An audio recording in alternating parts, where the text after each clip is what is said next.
We are at the new Crown Hyundai construction site looking at the old facility, and as we pan over you see the south and east walls that have been erected through cinder block. We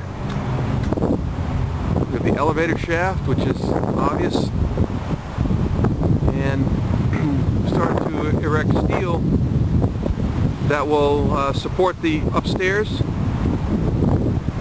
In the front here we're going to have mainly a lot of glass and windows and arches, and that'll be coming soon.